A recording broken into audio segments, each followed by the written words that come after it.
want to push this forward, go Darkseer Spirit Breaker versus the Timber Saw. That's fine. Lane is going to survive. Even, I mean,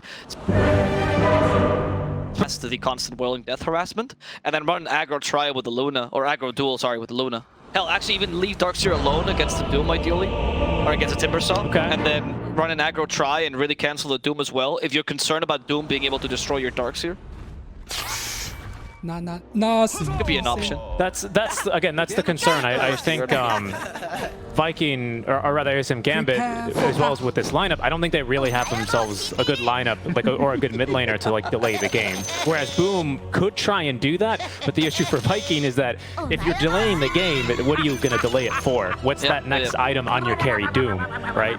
ASM.GMB, it's going to be hard for them to get the ball rolling in that regards, especially because we do have the ways and the tools of hunting down and killing the squirrel if she's trying to split push, which is something that you can do, right? Again, I like to compare this hero to the Treant Protector in that regards, but you know, this draft would hunt a Treant, so it's going to have no problem hunting the squirrel as well. So it's going to be a really delicate laning stage with the setup, and as far as to how Viking looks to try and take and pressure the map here is going to be pretty crucial, because ASM.GMB, if they can get the farm on the Luna, the Morphling, then I think this is going to be a fairly easy win for them here. That's a big if, of course. I agree, but I want to give credit to Viking GG's draft as opposed to other carry Dooms I've seen, because in this case, you do have a relatively, actually a pretty solid win condition in the mid lane in the Storm.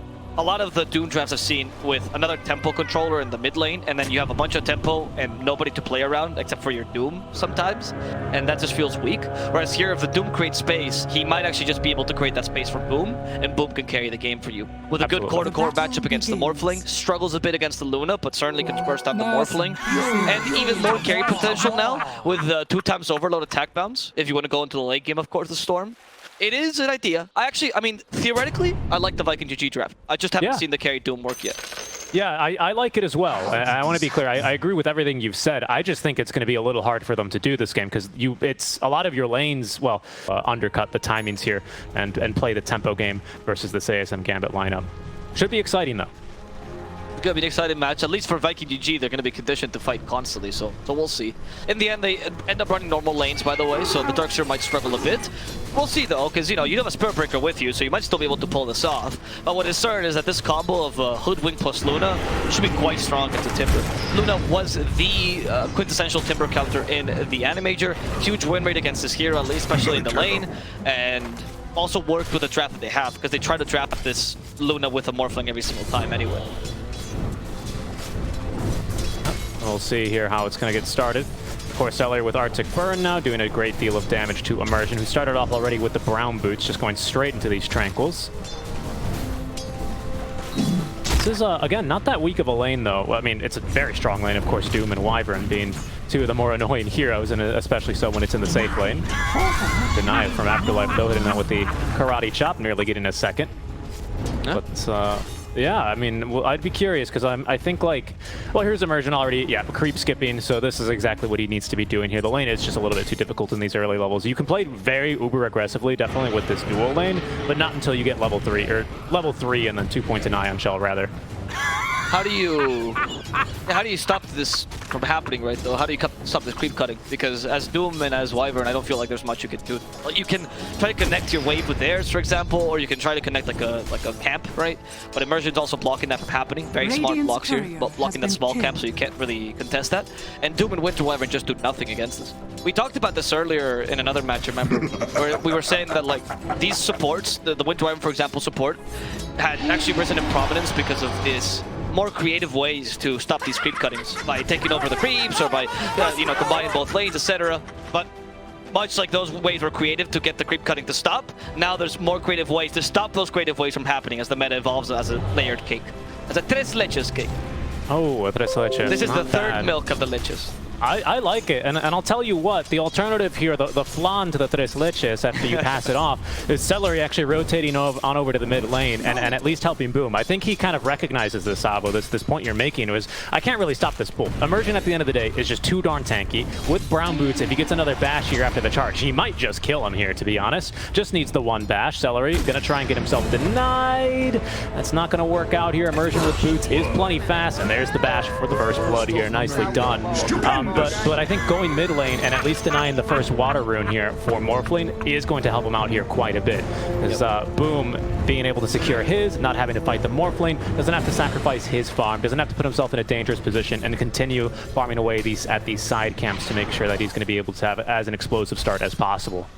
That's true. I think, though, the worry to me of the Morphling is the moment where Boom is capable of ganking him once he hits 6, and Lornov still can't do much. I think that's the moment where we'll really see the obstacle that Lornov has to face and how he's going to overcome that. Whether it be by ganks, whether it be by playing super defensively, but that to me is the turning point for him. If he can withstand that small power spike Storm gets at level 6, I think you'll be pretty solid. But you need to be able to deal with that. In fact, if I was Viking GG, I would actually rotate heroes there as well. I don't know if you saw that by Kezu. Kezu, he chopped down the tree. Bush was but something that's, you know, maybe this is me not valuing the Hoodwink enough. It's definitely very possible. But to me, once this Storm hits level 6, if I have enough mana, I'm going to dive this Morphling. I'm not really necessarily scared of any of these side rotations of either the Spirit Breaker, because he's going to have trouble actually, you know, reaching you and stunning you for a second time, as well as Inet. But again, that could be me underestimating the strength of the Hoodwink. Could be. I don't know. I think that Hoodwink against Storm at level 1 Ball Lightning, you can catch him with Bushwhack. At level 2, not so much. It depends so much on your positioning, because you got to get him from out of vision. Like, that projectile's really slow. Kezu, careful. Oh, they missed the Bushwhack, so Kezu's free. He knows that as well. Like, as soon as he saw the Bushwhack flying, he didn't hit him. He's like, all right, free to hit them. Yeah, they can't attack me any longer. Inet deals no damage. Acorn Shot actually will trigger reactive armor, so as Hoodwink, you don't really harass him too much. Damage, Bushwhack again. Is it going to win? Oh. Yeah. Not is that the timber chain that broke the tree? Could that one just looked a little bit off the mark, to be honest. I think what he was trying to do was trying to get it onto this tree, which perhaps was broken by the timber chain, but maybe it was just a miss. I'm not sure. Obviously, you want to minimize the travel time of the Bushwhack projectile, and I think that time Inet just got a little bit ahead of himself. Oh, Boom. They're going to catch him. Immersion just jumps for him. Aramis is here to cover him, though. There's a little Impale. Boom already got this level 6, so it's going to work out for them. Nice rotation by Aramis. They know they can't lose the Storm this early. But Immersion also very proactive, acknowledging this is when he's going to either go to the jungle to farm or try to hunt down Lornov. You're there to avoid either scenario. Well played by Immersion. Yeah, very true. Top lane is kind of just this farming standoff where Afterlife and Shad, they both know they can't realistically kill one another unless Shad wants to pick up the Purge Creep. It's a possibility for him. For now, the War Stomp is all he needs. But you can see, it's a level 3 Ion Shell. Shad just doesn't care. He's simply too tanky.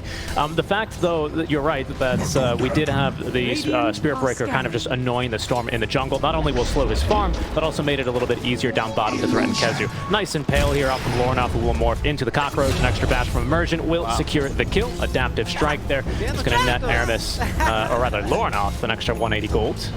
And he's a fan of Beast Coast. That's why it's called the Kakas. They actually had a conversation where they explained what Kakas meant. Schofield was explaining it to him. So he knows. He knows it means trash now. So Lornov enjoying himself, getting a nice little kill here. And Viking GG. The loss of Aramis, I don't think it's that big a deal. It could have been Boom, that would have been much worse. But we haven't seen the aggression towards the Morphling just yet, or any intent to do so. Hey, Boom is waiting for the first big item. Or they're just, putting their supports in place. You don't have the best ganking supports, honestly. Nyx, So Boom is going Kaya and Sanj here, by the way. I thought he would maybe consider the Orchid this time around, at least maybe to force Lornov to go. I mean, I guess it's not really that great of a game, though, because you can still surge him, and he's going to be able to escape. You've got a Manta style that's going to be built here almost certainly on the Luna, so I see the weakness of it as well, but I thought it would be a decent game for it. Here's a nice Impale, though, onto 2. Charge, though, is going to catch a couple of heroes, as out comes the Wall of Illusion. Vacuum, already used here, is not going to be able to lock down Boom long enough, but with Lornov here, will be able to wait for him and get a secondary kill here onto Aramis. Immersion, still chasing. Yeah, he wants Celery, and so does Inet, but they do catch poor Immersion. There's the Bushwhacker to save his life. In fact, the creeps might just finish him up. He tries to charge away, but Boom will land the finishing shot. Lornov wants to avenge his teammate. He's going up to the high ground. He's out of the morph just yet, but Inet's with him. Bushwhack is available in just 1 second. Lornov, are you going to dive this? He has the waveform. Celery just barely out of range, but no, Lornov is just going to come here, farm some creeps aggressively, and force Boom outside of his own jungle. This vision by ASM.GMB, or sorry, by Viking.GG is what I mean to say has been absolutely on point. I didn't quite mention it. I caught it with my camera, and I think, you know, people might have commented on it, but they actually rotated the squirrel top lane after Luna kind of moved into the jungle, along with Immersion to try and get a kill onto Shad. Now here comes the D ward as they figure out they must have had vision because Shad was preemptively out of the lane. Same kind of play happens here in favor of Viking.GG, and that's going to make their early game here a little bit easier, not taking any unnecessary deaths to this early aggression for ASM.GMB as they try and speed up their own game. Really, really good job on the wards. Yeah, that's true. And they have managed to size or get a bit of a lead now. Shad going for the, I guess we can call this now the carry Doom build because we've seen it so often. The Midas immediately as first item rushing the PKP. We'll see how this works out for them this time. You know, Carry Doom does like to rush the Shivas, and this time I actually see a lot of use for it. Obviously against the Morphling, reducing that healing. They don't have a Scotty builder, and Spirit Vessel not the greatest item this game, but that Shivas will help you out instead. Not too bad. I can see the reason for Carry Doom against the Morph, honestly. Yeah, I agree with you there as well. I think the issue that they may end up having is that they're going to end up having to commit quite a few resources to kill him if he is able to get off the strength gain at any stage. Just because, again, we don't have a Scotty builder. What does that imply? We don't have anyone that builds AC. What does that really mean? Well, no one's, you know, an Agi core, right? We don't have anyone to actually get through that right-click damage. That's where it comes from.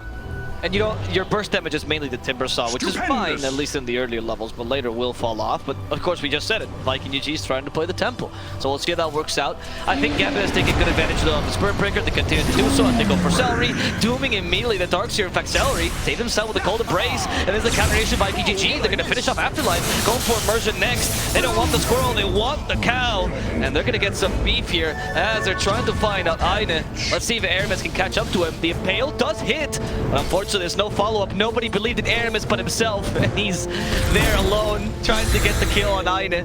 In the middle lane, even Kez was actually forcing Lornoff out. That was a really good bait there by Viking.GG. They were expecting that for sure. Too quick a TP. I'm not sure if they had intel that this ward was down here. It was immediately de-warded, so obviously Spirit Breaker, he doesn't have vision through trees, so they had a ward back there.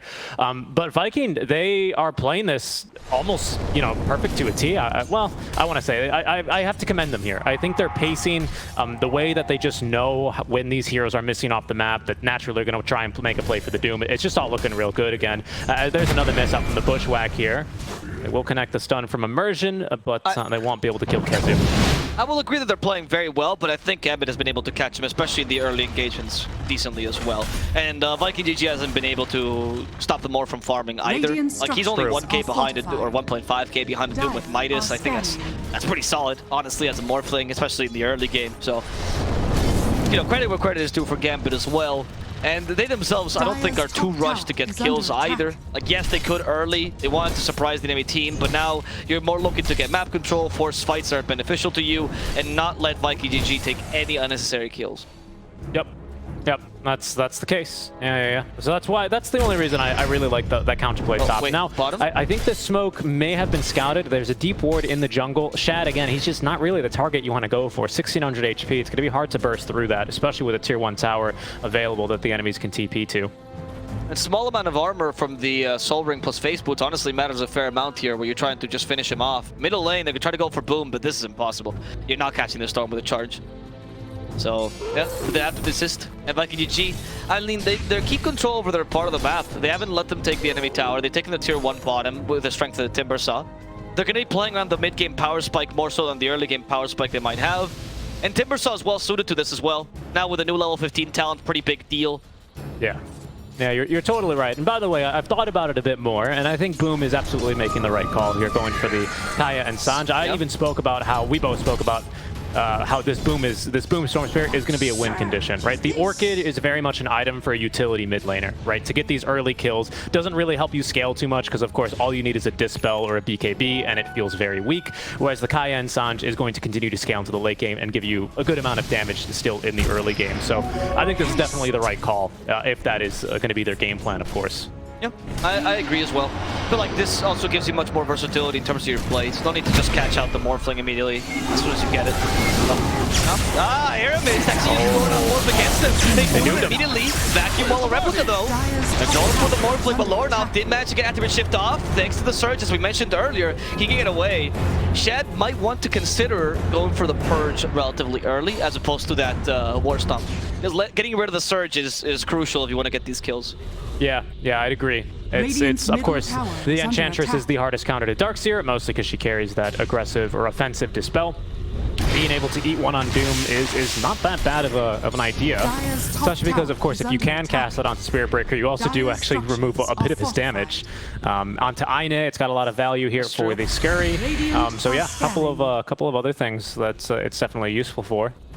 Yeah, I agree. That's why I think like War Stomp is fine, but since you're not playing off lane, you already have a Nyx to initiate like that. Your Storm carries a stun. I think you can afford to go for the Purge for a bit. But we'll see. You know, I don't think the War Stomp is a bad choice. It's obviously the best pickup on Doom. Really low mana as well. So it's okay. I just think the Purge might be a consideration early just to stop the Darkseer. Because otherwise, I don't see too much of a value of the carry Doom. I thought it was mostly a counter to Darkseer here. Under attack. That's a good point, right? What is then the place of the Doom? Because like Doom still dispels, but you're not going to Doom someone that's Surge. Like, we got him. You want to Doom beforehand, ideally. Radiant's top tower is under fail. attack. That's not going to work. Aramis just walks in anyway, but he doesn't get the Illusion Rune. I've never seen people fight so hard for Illusion Rune. That was quite the commitment by Viking.GG and ASM.GMB. I think everyone is just, you know, hankering for a bit of a fight, right? We got a pretty aggressive two position 4s, right? The Nyx Assassin and the Spirit Breaker want to do similar things, right? Yep. They don't farm real well. In fact, I think Nyx farms a lot better than a Spirit Breaker would, but that's not saying much because, you know, Aramis is not going to get a whole lot of farm. He is going, though, for this Aghanim Scepter Rush, which we've seen from him yesterday, I want to say, in their victory versus Unique. We also saw it from, I want to say it was FNG that did it on his 5 Nyxes. Okay. I've seen it a couple of times on Nyx rushing that Tranquil Boots straight into the Aghanim Sep. And it's pretty good because by the time you get it, you're either defending your own high ground or sieging the enemy high ground. So it's honestly a really good timing. It's based more on the average timings of the game, regardless if you win or lose. So honestly, pretty clever figuring out the meta in that sense. We're going to get Immersion charging over for Kezu. He is going for the Spirit Vessel, hasn't completed it yet, nor does he have any charges on his current urn. So I think this kill is a bit impossible. Yeah, a lot of these kills are really hard, to be honest, just due to the nature of having two, you know, utility heroes in your Viking.GG lineup, being the Doom and the Timbersaw. You know, I've been giving it some more thought here, Avo, and I still can't quite put my thumb on exactly why the Doom was going to be the pick. I think it was kind of for this laning setup, but ASM.GMB, you know, they seem pretty happy to just, you know, retreat from a pretty bad lane, not put pressure onto the tower, and just continue farming on their own side of the map. Yeah, I agree. I mean, maybe there's a value outside of just countering the Darkseer that we don't see here. Maybe countering the traditional carries. The Doom against the Morphling is pretty useful, I can imagine. I mean, if you go for the Infernal Blade build, right, I can also imagine that being, like with the Shard, I can imagine that being pretty strong against Morphling. Later stages of the game, it is percentage damage, so even if you fully morph, or fully attribute shift rather, it still hurts him. I think he's a good Shiva's carrier. Like, there's arguments, but I don't know. That depends on how highly you rate the idea of a Doom carrier, right?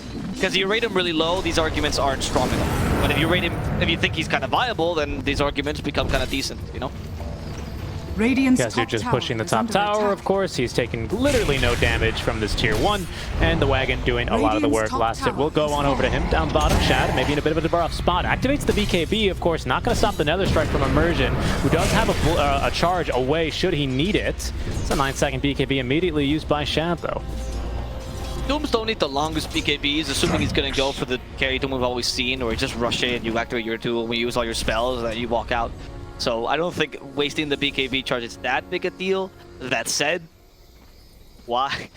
Yeah, I don't think they were going to kill him there. Maybe I thought there were more enemies in the shadows. Aramis, Spike Carpets, okay, they used the Impale against him. Aramis is in trouble, they want to get, actually Lorna, but he got away. Instead it's going to be Immersion the target. That's going to work out for them. They wanted to kill Lorna off there though. That was the juicy target, but it was impossible. They lacked the stunts for it.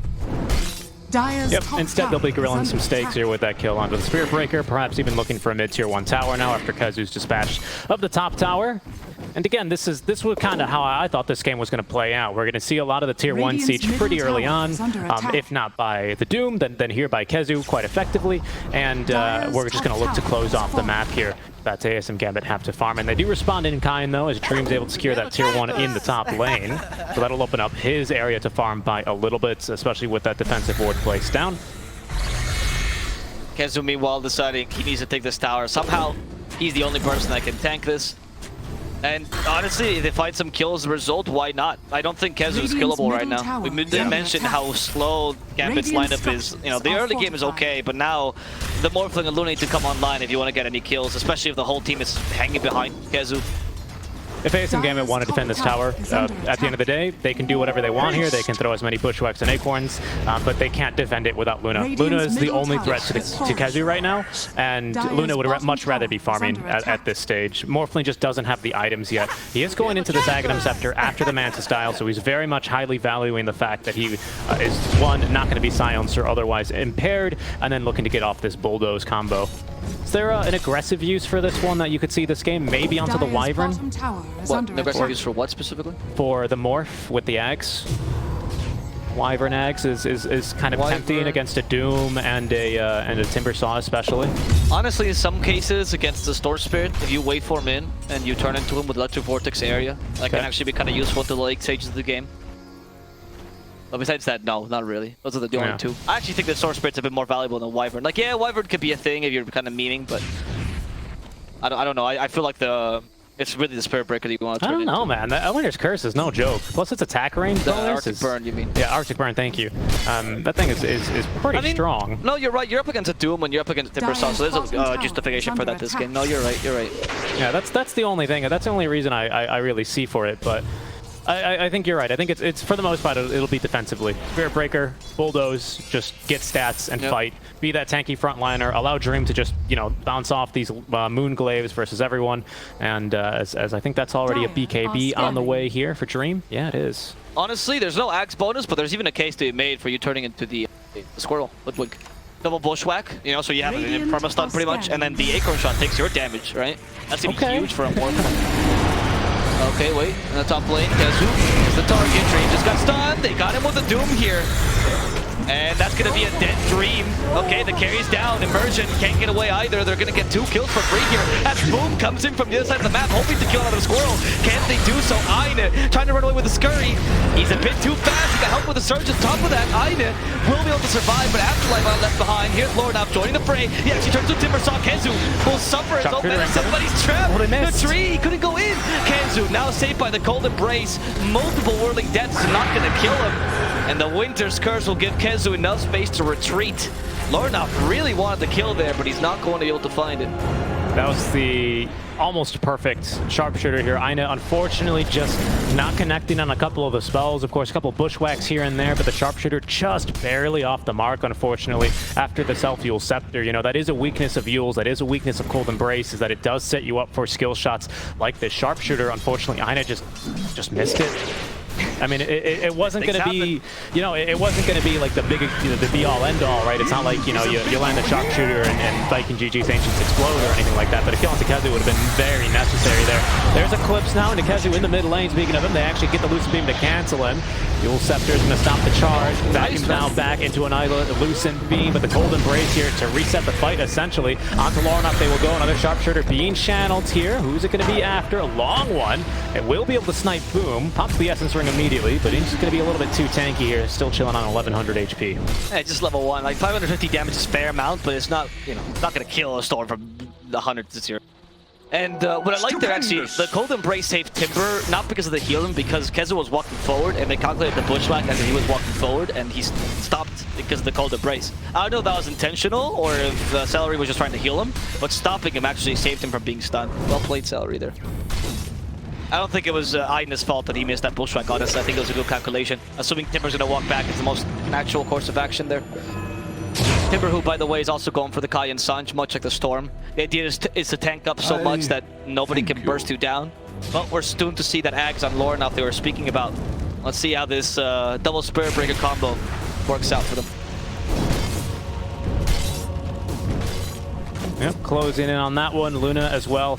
making really good progress on her items. Unfortunately, unable to get the BKB off. And again, just good warding. I scouted the D ward here that happened from Aine immediately after the fights, but Viking GG, normally you don't make jumps like that, but they knew exactly that either they were gambling on the fact that ASM.GMB were not smoked and waiting in their triangle to counter-initiate, because then that would have been a very costly fight. Perhaps they had vision elsewhere on the map, and were able to immediately just, you know, cut off immersion and Dream. A bit aggressive out from that. Oh, the double smoke. Not that big of a deal. It hurts a little bit. It hurts a little bit. Yeah, it does hurt a bit, but Gambit doesn't need to get kills necessarily. They just want to, of course, because they want to move the pace of the game. But they're safe in this late game. There's a double charge. It's like, wait, that's Lordoff. And then the second charge is coming in, but oh, they cancel it because it's all the TP. In fact, Lordoff could be in trouble. They have the Doom, they Doom him. He's entered shifted fully, but they should have enough damage now. Lordoff, where are you gonna go? He can't use his waveform, vacuum all replica, but they don't search him in time. They actually stun the Dark Seer using the Spike Carpus there, and Lordoff will die together with Afterlife. Spirit Breaker will be able to get away immersion using that charge to safety, but Viking GG just got 2 cores for free there. Another bait there, taking advantage of Gambit's own aggression. Yeah, that was mighty aggressive out from Lornoff. I think he probably immediately regretted that. As soon as he recognized his team was way too far away. Bulldoze does massively increase your move speed. It's percentage based as well, so it's really nice for moving around the map, but it's also very effective at isolating yourself from the enemy team. I mean, by the time that charge connects, he's still, or the rest of his team rather, is still idling right by the enemy outpost. There's Kazu just bursting through immersion with rather ease, and they do their best to counter initiate, but not much can be done. I've got a little bit of server lag here, Avo. Oh, we're all good to go. We're all good to go. Thank you. Once Richie says it, the server behaves. He just has to whip the server a bit. Server boy! Go and do your job. The hamster, as we used to call it in Peru, whenever the server lags, you have to feed the hamster. You know how the Chinese say kale? When Peruvians say feed the hamster, that's what it means, honestly. Good to know. Good to it's know. our version of kale. Their version, sorry. Alright, well, the lore deepens. Lore deepens here. Pipe is going to be the next item for Kess. It's going to help him out a bit against these initiations. Gambit's still looking for kills, really, but there's a point where I start to question, are you, like, is this the judo strap of Viking GG where they're just waiting for you to punish yourself? I mean, they're going to find him easily. Aine's dead. Lornoff, the top lane, was trying to kill Aramis, but Aramis will get away just in time. In fact, Dream is in trouble. He's chasing after him. Dream, half did the BKB. Move is hasted. Okay, he TPs. That's being fine. Lornoff still wants to fight this. Gets stopped by the Infernal Blade. There's no Doom this time. Celery using the Cold Embrace. They caught poor Darkseer. I'm going to send him to another grave. From Lornoff. Lornoff, oh no, he went back in again. Yule Scepter will stun right in his tracks. He's double stun Lornoff, then the Shiva this time. But he has a charge to get away. Now with the Winter Curse. Lornoff, where's your charge? Where's your waveform now? Waveform on cooldown for 3 more seconds. Manta stalling the slow, and he actually does get the waveform away to safety. Lornoff still alive. Dream came back in though. He has no such waveform. He just got doomed. He got slowed now as well. There's too much enemy damage. Dream is going to fall. Aine, it's gonna join him as well. Viking GG. They're doing it with a carry Doom. They just took 3 kills because of the over-aggression of Gambit. So eager for kills, they're only fighting their own death. Yeah, I mean, we're so close to quite a key item here as well for Luna. 900 gold away from the Aghanim Scepter, which of course is only but 2 minutes maybe at most for a Luna who's going to be able to free farm that one up. Maybe then these fights look a little bit different, and I think the fact that you've just given up another pretty tasty fight here for Viking GG. I mean, they get away with Lornoff at the very least, but we get the 9-second BKB out from Dream, as well as his life later on as he TPs to the tier 2 to try and help the Morphling out. Is making this mighty difficult. We do start to see glimmers of hope, though. I mean, Lornoff got hit with a Winter's Curse. He was stunned a couple of times. All of those stuns lasted maybe a combined total 2 seconds across a 30-second chase. So there's the strength here of the Bulldoze for sure, but we just don't really have the damage necessary to get through these tanky cores.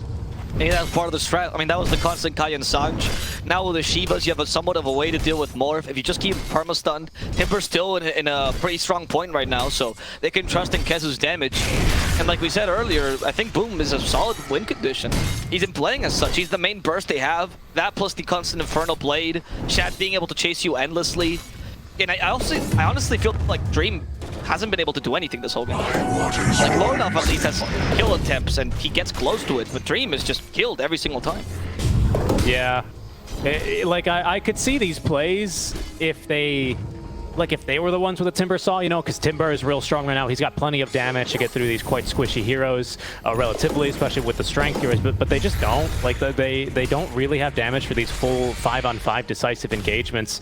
But Viking, they're playing in such a way. I mean, look, 4 heroes right now at the ready to respond to one another in case they're getting gone on. Like, they just kind of know right now as a unit, there's just really no conceivable way that ASM.GMB could get off a great fight versus them. Not with their current damage levels anyway. Yes. Now this Ags is finished for Dream, so perhaps this changes the equation. Ags is also finished for Aramis though, so that's going to help him out with a bit more control. You're right. I think with this now, you can probably put the Ags on the Morphling as he does whatever crazy stuff Lorenoff likes to do, you know? Runs in with the Ags on top. You'll have the Spirit Breaker form with Bulldoze. That might be a way to burst down pretty much anyone on Viking GG, maybe besides the Doom. Actually, Doom has fallen off in terms of HP gain a bit, so I think you can still kill him with the Eclipse as well. Radiant Going all in on the Doom. Speaking of, his namesake ability, Shad is looking to get 2 of these off in a fight. In fact, he's just about to finish off this Refresher Orb. So it was basically what? I think it was Midas into BKB, Blink, Shivas, and Refresher is the build for the carry Doom here. Yeah, it's actually very similar to the build we usually see, right? It's actually almost the same build we always see on carry Doom. Just this time it's working. That's the main difference. I like the shard idea as well. I was talking about it earlier, how strong it could be against the Morph, and an idea to get constant damage against Morphling. He has so many things he needs to dispel this game, particularly the slows when he's trying to run away and you're not surged. I don't think you can concern yourself with dispelling the Inferno Blade with a 4-second cooldown. It's difficult, so that's always going to catch you. The extra damage is really useful when you're on low HP, and then the percentual damage will deal with you when you're on high HP, so I like the idea. Also, the extra stun's always great. I like this E-Blade coming through from the Morph lane. I think giving your team a little bit more burst damage, using that ethereal form to try and get through one of these tanky strength heroes. As there goes Lorenoff. Bulldoze now onto Kez. It's only Bulldoze level 2. They've broken him. There's just not enough follow-up here. There goes the Burrow out from Aramis. Rest of the team missing. Boom. Smoked up BKB, Kaya, and Sanj, as well as a DD rune bottled up, very eagerly looking for a fight. Viking, of course, they're on the prowl for Roshan. They could do it. It's just going to be mighty slow, so they'd like to at least win a fight, as Aramis, I believe, has just broken smokes here with his positioning. Yeah, they're like, they have to check. They break the sentry immediately. Because Aramis is in this choke point. It's so difficult for for Gambit to initiate. So it seems like Gambit's going to have to go for the wraparound. Kezu no longer has any reactive armor, so this time the break is actually kind of important on him. Last time they broke him with 20 charges, so he was unkillable. Is under attack. Yeah. However, the sharpshooter's on. Oh no, sorry, it just came off cooldown. There we go. So you can kill Kezu now. Do we have Morph at the ready? What level is Lorenoff? Yeah, we've got Morph ready. Let's me. Oh no, Bulldoze is max. Pardon me. Bulldoze is max. I think he's been forced to max that for the most part here. It's Charth, which is not max, but I assume the 13th skill point will go there to give your Morphling the best chance at closing the gap and getting off a good stun. His rush is not that slow, actually. I'm surprised. Maybe the double damage is helping a lot, but I mean, they're doing it. They are doing it. I didn't quite catch when they started, but you know, extrapolating a little bit, it was. I mean, that's better than I would give this roster, to be honest. Yeah, right? Not roster, sorry. Lineup is what I should say, right? Because, of course, Doom, 1.9 BAT, Storm Spirit, although he's built for kind of more as a carry, right? It makes sense, especially with that DD rune, really doubling, doing a ton of damage. Timber eventually has enough damage with Chakram over time. So, yeah, I mean, sure. ASM.GMB, either way, not confident in fighting it. I think they recognize they do have quite a few problems, because not one of the few heroes that you could kill before, being the Nyx Assassin, if he is burrowed up, is going to have an extra little bit of damage resistance in here. Dire's bottom tower has fallen. Alright, let's see. Viking GG. Still a 10k lead for them. They're quite happy with how things are going, but Gambit, I think they figure out they need to slow down the game, just take this as late as possible. I feel like there will be a point where Viking GG's team fight will no longer be as strong. They'll lack the damage to kill you, and you will have the damage to kill them. That's why Viking themselves are going for the smokes now. Oh, that scan. I say that's true to a point, for sure. I think overall, like Omega late game, this should still be ASM.GMB, but I feel like Double Doom is always just amazing. Lorenoff doesn't get stopped here. The Doom is going to get dropped. Number 1, Shad has a refresher. They're just going to leave him. Immersion's actually cancel the charge. He's going to TP away. Shad is going to see him leave as the Doom will tick away Lorenoff, dead for 69 seconds. Okay, Lorenoff stayed there. I guess you couldn't have saved him anyway, but That felt pretty bad. Losing Lord off like that. That was the scan that caught him, and now they have free reign. Yeah, there you go. For the squirrel. Goodbye, Heine. Had a ward up there. I think she should have realized. It's like, I'm dewarding this against a storm. I'm probably dead here. Probably don't finish for Timber as well. Yeah, that Arcane Rune facilitating that kill for Boom. By the way, we have picked up this Aghanim Shard now for Shad, so it's going to be the old level death is back. Nice. Pardon me for Shad. Plenty of damage. I'm sure that contributed to the kill here on our Morphling. What's going on here? Who's this? It's Aramis cutting the wave top lane, or I guess it's skipping the wave. He's just trolling here. As a spike Carpus with a Lucid Beam. Yeah. He can hear the stupid Luna, so I'm assuming that's why he's so frustrated by this. Those 2 kills are very costly because we can see now what they turn into. All of a sudden, we've lost one tier 2 tower. We're likely to lose this bottom tier 2 tower. Losing the mid tier 2 opens up the outpost, so now your jungle's gone for farming. And because Aramis actually cuts the way, Viking.GG, this is their equivalent of putting their foot on the gas here, just looking to take away all this map control and really slow the pace of the farm here from ASM.GMB to a crawl. That's going to allow them to, it's going to give them the biggest window to utilize all this gold eventually. I mean, 16k is a lot. Yep. But it's mostly items is what I want to say, like on Shad. And the Dooms, of course, being able to refresh that. Timber got a lot of utility as well with this Pipe of Insight. Can you clarify what else would I use the gold on? By that, I mean, like, I don't think their core-to-core is all that amazing, right? Oh, like, if we're 33 minutes in and we have equal farm, like, I think ASM.GMB are very happy with this. But because like we have this great item advantage that does help give you the edge. I mean, you're right. It is kind of a John Madden thing to say. You know, oh, they used their gold and they spent it on items. Thank you. Oh, he's gonna die. Okay, I see what you meant now. I see what you meant. Yeah. I was wondering, is like, what do you do? Do you just give it to the creeps back? No, like, no, you're totally right. You're totally right. Thank you for having me clarify that. And Aramis is gonna find Immersion as well. Spike Carpus will cancel that, and then the Impale. And Immersion still had the bulldoze on, but he's not gonna be able to get away because he has no charge. Did he drop the gem? They saw you, Immersion. That was a cheeky play. Thinking he could just hide it, but it was in the middle of the trees. That was quite funny. So, I will say, by the way, a point to... Oh, Lornoff? No way.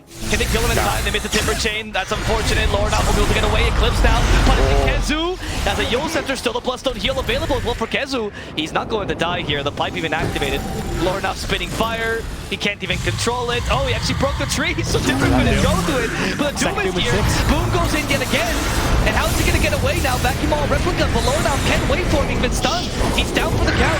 70 seconds out. And Winter Skirt finally comes out of Celery. He does the Golden Break to save himself from Lucid Beams. And they will manage to kill Aina as well with a War Stomp and a Doom. Now stopping the Darks here. Afterlife won't be able to survive this. But it's Dream's time to shine. He wants to clean up everything Viking.GG's trying to do here. Wants to kill Shad first. Will accomplish this. The Spike Carpus saves Aramis and he kills Immersion with an Impale. But Dream is still on the prowl. He wants to get at least a second kill to make this time worth it, but it seems impossible.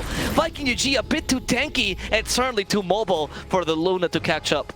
Oh, that was such a costly fight, though, for ASM.GMB. I mean, they just have to use all the buybacks there, otherwise the game simply is over. But Viking.GG, this is the equivalent of just shoving your net worth advantage down the enemy's throat. I mean, we can see, you know, the ideas and why this draft and why the items that ASM.GMB have gone for, you know, are starting to pay off, but there's just too much HP. This Winter Wyvern as well, just such a pain in the butt. It just costs them everything, and all they get out of that is just a Doom. Yeah, and a Doom that's already farmed enough, right? So I think for the loss, I mean, yeah, you get a bunch of gold out of him, sure, but the loss for Viking doesn't really matter, because now it's a Storm that's really the one that's going to carry you, or the Timbersaw, if anything, with the build he's going for now with Ags. So it doesn't seem like he killed their main carry, to be honest. Once he gets the Dooms off, I feel like his utility's been used. Yeah. Or his main source utility, rather. Yeah, he's still around for what is still just the casual War Stomps, which are not inconsequential, you know, to be fair. But for the most part, again, that's kind of what I was meaning by, you know, this. They're just putting their net worth to use. Doom's such a great ability. Now you have 2 in the fights. That just simply never falls off. It's just such a damn good ability. So I was going to mention this earlier when we talked about map control. If they just let me, Aina. Okay, no murder. Seriously, Aina's not a good game. Poor guy. Ken's getting caught out. We talked about how much the Storm counters the Squirrel. Yep. It's been notorious. Yeah, so the point I was going to make is because Gambit really does have a weaker team fight, like that's something that's never going to be fixed. You know, because Viking GG doesn't have a real carry, you have a lot more sources of team fight. Both as a tank, counter initiation, solid single target catch. Everything is better for them. So in that sense, so the less map control you have, the harder it is for Gambit to even take a safe fight. Sure, you have great damage sources, but who's your control? Who's able to jump in? Who even saves you if things don't go your way? Well, they're going to try and make a play on the Cellar. There's the double charge, and they have immediately blown it up, but they've actually got Lorna up, able to at least get off the Manta style to back away. They've got Kezu stuck onto the high ground, not for long, but the Timber Train's back down as Afterlife doomed up, could not escape here. Emergent tries to charge back onto Aramis. He's going to be on the cliff where he's killed off. 3 dead. That is a dieback, I want to say, on at least the Dark Seer. Has fallen. Well, that sucks. That sucks for Gambit. I don't think that's going to be... I mean, I think Viking could just use this. I think that was a dieback for the Squirrel as well, yeah. Yeah, it was. Sorry, I just heard Shad refresh. Obviously to get a second Doom back, but also Devour, refresh, and then Devour again. Yeah, ultimate efficiency. I guess you wait for Roche here if you're Viking. Yeah, you can try to siege high ground, but let's be honest, you really don't have any damage for those towers. Well, I think your best damage is flamethrower. It is, yeah. I mean, that's not bad, but that's not exactly what you want to. You don't want to recreate the laning stage here between you and Luna, where she just presses, Q on you and you slowly but surely die. So you're right. We need to go in with a nice advantage. Roshan is going to be up within the next 16 seconds to 3 minutes after that. So that's going to be something nice to go for. Aramis is doing his best to cosplay a ward here, just taking control over the enemy secret shop. But we continue to extend the net worth lead here in favor of Viking GG. In fact, they're going to make a play now towards Emergent. They've actually hit him with a sheep stick. Can they kill him off in time? Not quite. As now Emergent looking to try and turn, just standing there, taking a lot of damage out from Aramis, who burns plenty of mana. Constant impaling here by the Nyx to get rid of the illusions. They're just trying to get Roche. It's actually going to be super fast, so I think that's the fastest Roche. Yeah, just about. What was it, 10 seconds? 30 seconds. Fastest is 10, but yeah, it's one of the faster. Close. Yeah. So it's up there, and that's going to be very nice for Viking. Make that ASM.GMB would have definitely preferred a nice 3-minute period where they can farm, pick up their neutral items, maybe get that one last item here before you go for the move of last resort, the Papa Roach, the Pis-aller, as I like to call it, and the French as well. I didn't invent French. I don't know what you're talking about. I've never heard of French before I met you. Once I didn't hear of summer until I saw the report. Ah, very true. Yeah, very true. There's the shard under Roshan as well. That's gonna help you. Who do you give the shard to actually? Who's missing it? You can actually give it to the Winter Wyvern for a bit more magic damage. Why not? Or Boom. I think you give it to Storm. Yeah. Yeah. I think you give it to Boom. I think that overload is a really great line actually. I wish these were permanent, because I would actually buy Fanatics just because of that line. That's an awesome line. Yeah, I love all the lines. I think the great part about it is you get each team's and each region's kind of individual memes going, even if you don't understand them. Except for those that paid for someone on Fiverr to write their lines for them. Those are not too great, but everyone else's, I agree. I love the cuts pack particularly. When are you guys gonna play the game? I think that's my favorite line. There's so much personality, isn't there, in all the NA teams' lines? Yeah. Yeah, and the cuts loading screen might be the I would put that in the Louvre, honestly. That was amazing. It's better than the Mona Lisa. That is wonderful. All right, second Roshan. Again, look, fairly slow. No, she hit the Doom. She hit the Doom. I know, I'm kidding. You can't hit the Roshan with a sharpshooter. Kezu got Eggs. He's got double Chakram now to play with. As he needs to protect this Roshan. Looks like ASM.GMB just going to have to wait to get a little bit more farm. We have taken overload attack bounces, so I think the giving Storm the shard is a given here. No, they don't bounce when you give it to other people. It just bounces. True. Not anymore. That used to be a thing. It's no longer a thing. Yep. It was really strong. All right, Lorna. Ninja Gear down bottom. In case you Ninja Gear is going to break. Aramis, he's got eyes on. Did not get off the spike carapace in time. The Impale's just going to miss. Could have been disastrous there for ASM.GMB. In case you haven't seen the shard on Storm, by the way, Electric Rave, as it used to be called, or Overload, it just gives 3 overload attacks to people around you. Protection so strong. And a bit of attack speed, actually. All right, this is a promising play. I actually think that I think that Lornoff made that play down bottom on purpose to try and split the team up here, or the enemy team up a little bit. They're going to smoke up and look for something. I like this. Okay. I think this is their best chance, because I think if you just let them come high ground, they're just kind of unkillable at this stage. I don't think you have the damage necessary. Look how tanky Kezu is, 4,200 HP. Yeah, with pipe, with reactive armor, with bloodstone healing as well, like and Sanj even. Honestly, how are you gonna? I like actually what he did as well, Kai and Sanj, and he disassembles it to get this bloodstone off. I don't know how you kill this guy anymore. Blessings. No, I think it's proven to be rather difficult here. Unfortunately, especially we didn't now get... with the builds that you have. You don't have any sustained damage on the Morphling. Went for the full burst here. Maybe Morphling was better going for stats this game. I'm actually surprised he went for the... I get it against the Wyvern. I get it in the early mid game. But now, seeing that you went for the Lincolns, you're just a shotgunner, as opposed to having like some sustained damage with Luna. Yeah, I was also a bit surprised to see that.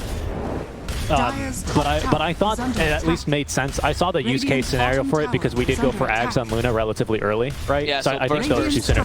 Right, yeah. So I think that's the idea, and then you can just kind of 5v4 after that. But we've yet to see that really pan out here, unfortunately. But Kezu's pipe was a good choice to stop that, right? That pipe made those kind of combo a bit useless. Dream's like, guys, I have listened to me for days. One day Kezu will die. Wait, there's a wraparound coming though. Gambit, they're gonna smoke up as 3. Lorinoff is looking for anyone really positioned far away. Maybe he's just gonna cut the wave. But you've got the initiators coming from behind. Aramis is gonna set up shop here, going and get nice and cozy as Kezu and Boom very, very slowly going to start going for this lane of barracks. Yeah, they're just cutting the waves. Just cutting the waves. Yeah, this is a put. Oh, there's backdoor now kicking in. Good luck. Guy, it takes him so long to take even a single Rax. Boomy's even using Overload to do more damage to Rax. I don't think that's how it works, buddy, but he's trying. I think it's just getting into the practice of it, right? Just getting into the habit. I feel like the Ags is a really nice addition for a late game Storm. Not that I think he was weak in any regards, but I think it's since it's so new, you know, you just use it whenever you can just to get into the swing of it, if that makes sense. But I mean, even the Storm Spear, by the way. He's using Remnant, not. Oh, I see. He's clocking in at 3k HP, man. This Storm Spirit is they're all so tanky. But Kai and Sanj worked out, even as a BKB as well, which will save him from honestly most of the burst. You can like Eclipse doesn't last 6 seconds. You just what else do you need the BKB for? Right? You just use it for the Eclipse, and then Luna's useless. That whole item on Ags just didn't seem to work out for her. Loyal warrior. Like, don't get me wrong, I don't think the build was wrong considering what you needed earlier, but now it's a dead item for sure. Yeah, I think the Scotty in retrospect probably was a bit better here for our Luna. As there's Boom going hunting. Is that the squirrel? No, it's actually the Dark Seer. He's just blown up by Afterlife. That's going to make pushing these barracks a bit easier. Equally as killable. Top tower is under attack. Both heroes that like to scurry away. Radiant's bottom barracks has fallen. Yeah, Darkseer gets scurries, not because he wants to. Has fallen. Can you imagine if you searched Darkseer and he started running on 4 legs? That's how he gets faster. It's like a nightmare fuel right there. That would be a little scary, yeah, especially with his purple head. Yeah, because he keeps talking about making your head not pointy. That's actually his whole lore, right? He wants to get people to not have pointy heads like him. He hates people with like square or round heads and disgusts them. Darkseer's a racist. That's what he is, honestly. Wouldn't like you very much for that square head of yours. Oh no, he hates me. I'm Darkseer's #1 enemy. Kezu is slow. They're going through these barracks pretty respectably. Everyone's just ready to go. Eventually, ASM.GMB, they were just hoping they would find someone in the jungle, but unfortunately, that's not going to happen. There's the X onto Immersion. Sharpshooter is going to miss. Immersion pushed one way and the other. Eventually, he's going to come out on the other side. So he's hoping to try and hit the Greater Bash. Or sorry, the Nether Strike onto Boom. Radiant's top tower. Their barracks standing though. Viking GG pushing their 31k net worth. Like Boom has Aegis here, so even if he loses the life, he's going to be okay with it. Hunting for another squirrel. That'll get him killed off at least once. Aramis all the way from the low ground here, landing on the stuns of Shad. Unfortunately, it's only going to be behind Immersion. There goes Lorn off the way, and vacuum ball combo as well. They've got good damage here on the Boom, but he's going to be able to get the zip out just in time. Immersion boosted, bursted down, and Kezu still alive, hit by the E-Blade. Now the full embrace heal. Look at that healing per second, and now they're going to be able to get off the Winter's turret to reset the fight. Boom, immediately going back out. He's got a BKB, the London Black Hole doing so much work, and that's now going to be Lornoff dead for 1.5 minutes. GG is called. Viking GG. They make the carry Doom work, and they take a Game 1 lead versus ASM.GMB. I'm glad we didn't discount the Doom carry entirely, right? Like, we were doubtful of it because we haven't seen it succeed.